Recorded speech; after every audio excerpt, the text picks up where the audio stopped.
నేను ఇప్పుడు చిరపుంజిలో ఉన్నాను. దేశంలోనే అతి తక్కువ వర్షపాతం కురిసే రెండవ జిల్లా అనంతపురం, ఇప్పుడు సత్యసాయి జిల్లా నుండి వచ్చిన వాడిని. కరువు అనేటువంటిది అందులోనే పుట్టినాం, అందులోనే పెరిగినాం, అక్కడనే కాలప గర్భంలో కలుస్తాం. అక్కడికి చిరపుంజికి అనునిత్యం ఇది 3వ రోజు. నేను ఇప్పుడు కూడా డ్రిజ్లింగ్ పడుతూనే ఉంది, చిన్న చినుకులు పడుతూనే ఉంది. 365 రోజులు వర్షం వస్తుంది. అంటే వర్షాలే లేనటువంటి ప్రాంతం నుంచి, కరువు ప్రాంతం నుంచి అతి ಹೆಚ್ಚు వర్షపాతం కురిసేటువంటి ఈ చిరపుంజిలో ఉన్నాం. ఇది చూస్తుంటే చాలా సంతోషం వేస్తుంది.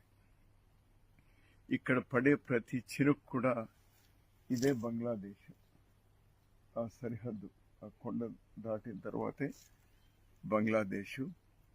ఈ నీళ్ళన్నీ కూడా బ్రహ్మపుత్ర రివర్ నుంచి అక్కడికి వెళ్తుంది. బంగ్లాదేశ్ డెల్టాకు ఇది ఉపయోగపడుతుంది.